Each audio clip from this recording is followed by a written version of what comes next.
Hi friends, welcome back to Subhagiri channel. இன்றைக்கி நாங்கள் அதாவது ஃப்ரான்ஸ் வீடியோ ரிவ்யூ தான் பண்ண போகிறோம். அதாவது அது என்ன வீடியோனா பழைய காருங்க. ஏன்னா நம்ம கார் ரெனால்டு குயிட் ஒன்று வச்சுருந்தோம், 2017 மாடலு. அதை விற்றுட்டோம். ஒரு வீடியோவில் கூட சொல்லியிருப்போம் விற்க போகிறேன்னு. விற்றதை பற்றி நம்ம சொல்லலை, எனக்கு சொன்னோம்னா நம்ம ரொம்ப ஃபீல் ஆகிரும்னு சொல்லலை. இன்றைக்கி இன்னொரு பழைய காரு ஒடிசாவில் ஜார்சுடாவில் செகண்ட் ஹேண்ட் கார் தான் பார்க்க போகிறோம். அது எங்கே பார்க்க போகிறோன்னா ட்ரூ வெளியில் போய் பார்க்க போகிறோம்.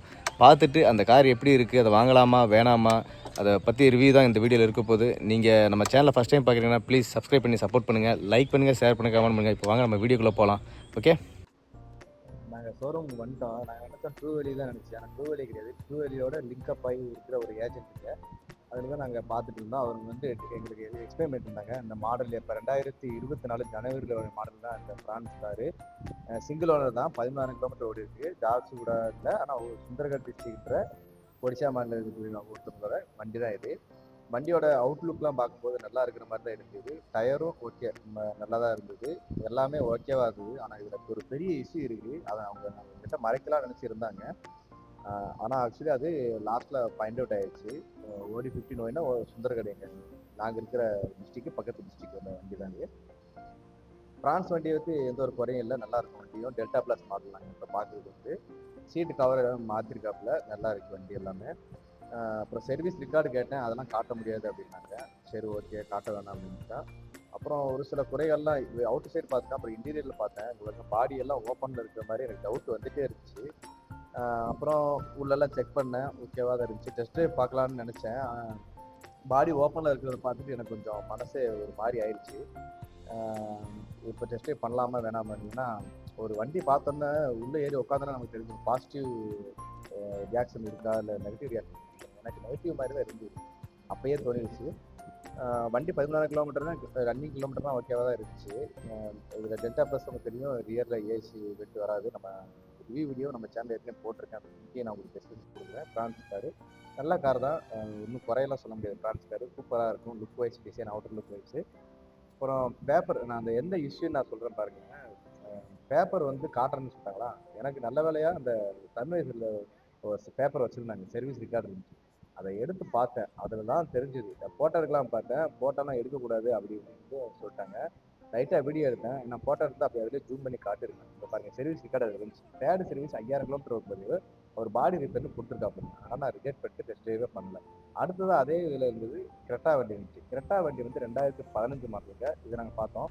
கிரெட்டா எல்லா இதுலேயும் சூப்பரான வண்டி, எல்லாருக்குமே தெரிஞ்சது தான். ஹோண்டாலே செம்மையான சேல் போகிற வண்டியும் செம்மையான கார்னு பார்த்தீங்கன்னா கிரெட்டா தான். பாருங்கள், சைடில் பாடியில் இடிச்சிருக்கு. அந்த ப்ரைஸ் ஃப்ரான்ஸோட ப்ரைஸ் சொல்லாமட்டேன். அது 7,50,000 சொன்னாங்க. சிங்கிள் ஓனர், 2024 ஜனவரி ரிஜிஸ்டர். இதே இந்த வண்டி எவ்வளோ இருக்குன்னா, இது கொஞ்சம் ரீசனபிளான ப்ரைஸாக இருந்துச்சு. 2015, 10 வருஷம் ஆயிட்டு. ஆனால் பேப்பர் எதுவும் என்கிட்ட காட்டல. திரும்ப உள்ள இன்டீரியர்லாம் செக் பண்ணலான்னு பார்க்குறேன். பாருங்கள், இன்டீரியர்லாம் ஓகே, நிறவட்டு ஓகேன்ற மாதிரி தான் இருந்துச்சு. ஆனால் எனக்கு என்னமோ ஜஸ்ட் ஃபீல் ஆச்சு. 10 இயர்ஸ் ஓடிடுச்சு. கிலோமீட்டரும் சைடு உங்களுக்கு காட்டுறேன் பாருங்கள், 83,000 கிலோமீட்டர் ஓடிடுச்சு. சிங்கிள் ஓனர் ஹேண்டில் தான் வந்துருக்கு. வண்டி டிரைவ் பண்ணி பார்த்தேன், அந்த டிரைவிங் வீடியோ உங்களுக்கு அப்லோட் பண்ணுறேன் பாருங்க. அவுட்டர் லுக் வைஸ் இது வேறு எதுவும் டென்ட் எதுவும் தெரியல. முன்னாடி மட்டும் லைட்டாக டென்ட் ஆயிருச்சு, உள்ள வண்டி இதாகிடுச்சு. டயரும் ஒரு ஓகே 70% ஓகே அந்த மாதிரி தான் இருந்துச்சு.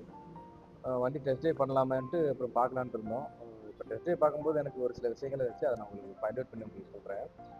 காரோட ப்ரைஸ் இவங்க என்ன சொன்னாங்கன்னா 5,50,000 சொன்னாங்க. 2015 மாடலு. இதெல்லாம் ஒர்த்தா இல்லையான்னு நீங்கள் பார்த்தீங்கன்னா கொஞ்சம் கமெண்ட் பாக்ஸில் கமெண்ட் பண்ணுங்க. அப்புறம் இன்ஜினியரிங் செக் பண்ணிடலாம், எப்படி இருக்கு என்னன்ட்டு பார்க்கலான்னு பார்த்தேன். லாஸ்ட்டாக அது லாஸ்ட்டாக தான் கவனித்தேன். அப்புறம் டெஸ்ட் ட்ரைவ் பண்ணலாம்னு பார்த்தா இப்போ தான் டெஸ்ட் ட்ரைவ் பண்ண போயிட்டுருக்கான். டெஸ்ட் ட்ரைவ் பண்ணும்போது நான் ஒரு விஷயத்தை செம்மையாக கவனிச்சேங்க. ஏன்னா அதாவது என்ன சொல்கிறது, வண்டியோட பெர்ஃபார்மன்ஸ் ஒரு மாதிரியா இருந்த மாதிரி இருந்தது. பசங்களும் ஜாலியாக ஏறினாங்க. ஆனால் ஏறி உட்காந்தோன்னா இந்த காரும் அவங்களுக்கு ஃபீல் ஆகுறது கொஞ்சம் பாசிட்டிவாக பைக் வர்ற மாதிரி இருந்தது சொன்னாங்க. ஏன்னா லைட்டாக தான் இருக்குது, அவ்வளோ இல்லைன்னு சொன்னாங்க. மற்றபடி இதில் டச் ஸ்க்ரீன் வெளியே அவுட்டர் மார்க்கெட்டில் வாங்கி மாட்டியிருக்காருன்னு நினைக்கிறேன். வண்டி அதாவது இன்ஜின்லாம் சூப்பராக இருந்துச்சு, செக் பண்ணிட்டேன். அது ஒரு லிங்க்ல வந்து காட்டுறேன். ஆனால் வண்டி ஓட்டும் போது அலைன்மெண்ட் ஏதோ சம்திங் வீல்லாம் ஒரு மாதிரியா சேக் ஆகுற மாதிரி, அந்த மாதிரியான ஃபீல் வந்துச்சு எனக்கு உடனே. அந்த ஃபீல் வந்தோன்னே எனக்கு என்னடா இது எடுக்குமா இல்லையான்னு மாதிரி ஆயிடுச்சு. ஆனால் கிரெட்டா காரு 5,00,000 ரூபாய்க்கு 2015 மாடலு ஒர்த்தா இல்லையா அப்படின்ட்டு நீங்கள் பார்த்துட்டு இருக்கீங்கன்னா இல்லை யூஸ் பண்ணிட்டு இருக்கீங்க அப்படின்னா கமல் பாஷா கமெண்ட் ஃபஸ்ட்டு பண்ணுங்க வந்து நாங்கள் வந்து ஃப்ரான்ஸ் கார் தான் பார்க்க போனோம். ஏற்கனவே உங்கள்கிட்ட அந்த வீடியோ கிளிப் போட்டிருப்பேன். அதில் சைடில் பாடி எல்லாமே ஓப்பன் ஆயிருந்துச்சு. சர்வீஸ் ரெக்கார்டு நல்ல வேலையாக பார்த்துட்டேன். சைடில் வந்து இந்த இதில் சர்வீஸ் ரெக்கார்டை வண்டியிலே வச்சுருந்தாங்க. ஆக்சுவலாக ட்ரூவேலின்னு சொன்னாங்க. ஆனால் ட்ரூவேலியோட இது டைப் கிடையாது இல்லைன்னு நினைக்கிறேன். ஏன்னா எதிர்த்தாப்புல நம்ம வந்து மாருதி சுசுகி நெக்ஸா ஷோரூமுக்கு அதுக்கு எதிர்த்தாப்புல தான் இவங்க வச்சுருக்காங்க. சர்வீஸ் பக்கத்தில் வாங்கி வச்சுருக்காங்க செகண்டில் வர்றவங்கள. நம்மளும் சவுத்துனால இவங்க ஏமாத்தணும்னு நினைப்பேன். எல்லாருமே வண்டி விற்க தானே பார்ப்பாங்க. பாடி இதாகணும்னா நான் வந்து டெஸ்ட் ட்ரைவுக்கு வேணான்னு சொல்லிட்டேன். அதனால கிரெட்டா கார் இருந்தது. இப்போ கிரெட்டா கார் தான் நாங்கள் டெஸ்ட் ட்ரைவ் பண்ண போகிறோம். 83,000 கிலோமீட்டர் ஓடி இருக்கு. டெஸ்ட் ட்ரைவ் பண்ணிட்டு இதில் என்ன ஃபீட்பேக் என்ன ஏதுன்னு உங்களுக்கு சொல்கிறேன்.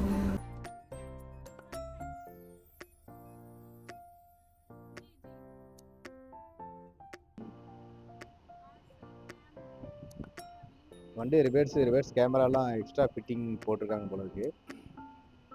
வண்டி ஸ்டார்ட் பண்ணுறதுக்கு எல்லாத்துக்குமே கொஞ்சம் நல்லா தான் இருந்துச்சு. வண்டியெல்லாம் ஓட்டுறதுக்கு நல்லா தான் இருக்குது. ஆனால் நான் சொன்ன பார்த்தீங்களா முன்னாடியே கொஞ்சம் வீல் மட்டும்தான் அலைன்மெண்ட் கொஞ்சம் பாடி சேக் ஆகுற மாதிரியே இருந்துச்சு நான் ட்ரைவ் பண்ணும்போது. ஏன்னா கிரெட்டா கார் இதுக்கு முன்னாடி நான் ஓட்டுனது கிடையாது. இப்போ தான் ஃபஸ்ட் டைம் ஓட்டுறேன். செகண்ட் ஹேண்டில் கார் வாங்கலான்றக்காண்டி செக் பண்ணுறக்காண்டி ரியர் ஏசி வெண்ட்டில் இருந்தது பார்த்தீங்களா, நான் பின்னாடி உட்காந்தோன்னே என் ஒய்ஃபு எல்லாருமே பசங்க எல்லாருமே வேர்த்து கொட்ட ஆரம்பிச்சிருச்சு. ஏசி ஃபுல் பண்ண அப்படின்னாங்க.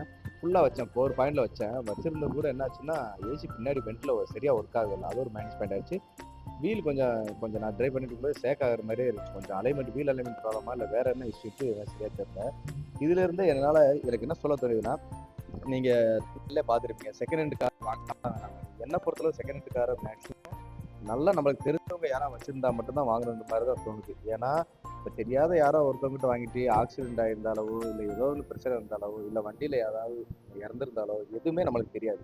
அதனால ரிலேட்டிவ் ஏதாவது வச்சிருந்து உங்களுக்கு தெரிஞ்சவங்க யாராவது விற்கணும்னு இருந்தாங்கன்னா அதை வாங்குறது தான் எனக்கு தெரிஞ்சு பெஸ்ட்டுன்னு எனக்கு தோணுது. இல்லைன்னா தாராளமாக புது கார் போயிடலாம் பட்ஜெட் இருந்ததுன்னா அப்படின்னு தான் எனக்கு தோணுது.